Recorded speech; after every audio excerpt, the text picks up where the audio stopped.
کے غلاموں نے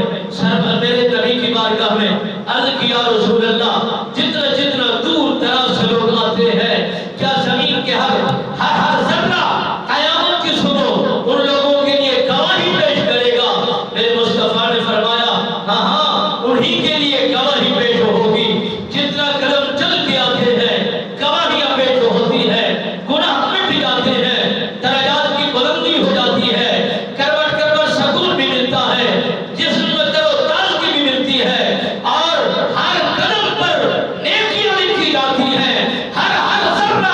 تمہارے لیے دعا گو ہو جاتا ہے۔ یہ مت سمجھے کہ ہم دور جمعہ ادا کرنے جاتے ہیں کیا ملتا ہے، پڑوس میں ادا کرے اس وقت لگ جائے گا، نہیں نہیں، جتنا قدم چل کے جاتے ہیں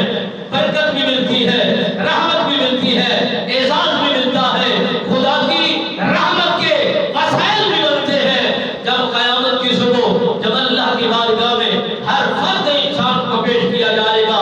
نیکیوں کے پہاڑ ذخیرہ ملیں گے، تو پوچھنے والے بارگاہ ربوبیت کے اندر عرض گزار ہوں گے کہ مولا اتنا کمایا نہیں تھا، اکٹھا نہیں کیا تھا، یہ ذخیرے کہاں سے آئے، پہاڑ نیکیوں کے کہاں سے ملے؟ تو یہی چھوٹے چھوٹے ذرے بن بن کر پھیل پھیل کر یہی عبادت کے پہاڑ بن جاتے ہیں۔ چھوٹی نیکی کو چھوٹی نیکی مت سمجھیے، یہی نجات کے لیے کافی ہو سکتی ہے، بخشش کی ذریعہ کے لیے ہمارا پہلو بن سکتی ہے۔ چھوٹی برائی کو چھوٹی برائی ہی مت سمجھے، کہیں اگر پھنس گئے وہی بربادی کے لیے بھی کافی ہو سکتی ہے۔ قرآن نے فرمایا فَمَن يَعْمَلْ مِثْقَالَ ذَرَّةٍ خَيْرًا يَرَهُ وَمَن يَعْمَلْ مِثْقَالَ ذَرَّةٍ شَرًّا يَرَهُ۔ نیکی کو نیکی جانیے، وہ چھوٹی ہو یا بڑی ہو، بدی کو بدی جانیے،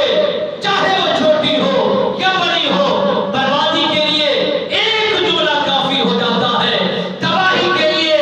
ایک جملہ کافی ہو جاتا ہے، صبر کے لیے ایک لمحہ بقا ہو جاتا ہے، اور صبر کرنے والے کے لیے ایک جملہ ہی ان کی نجات کے لیے کافی ہو جاتا ہے۔ جس نے صبر کر لیا کامیابی کے راستے پر وہ چل گیا اور سرخروئی کی منزلوں کو عبور پکڑ جاتا ہے۔ میرے خالق و مالک نے فرمایا اے محبوب جس نے میرے گھروں کو آباد کیا ہے میں ان کے گھروں کو آباد کر دیتا ہوں، جو میرے گھروں میں روشنی کا اہتمام کر دیتے ہیں میں ان کی قبروں کو روشن کر دیتا ہوں۔ اور اس دور میں یاد رکھیے جو دور لوگ مسجدیں کچی تھی نمازی پکے تھے، آج مساجد پکی ہے نمازی کچے ہیں، مگر وہ چہل پہل نہیں ہے، وہ محبت نہیں ہے، وہ پیار نہیں ہے، وہ چاشنی نہیں ہے جو ہونی چاہیے تھی۔ جب بھی مصطفیٰ کے غلام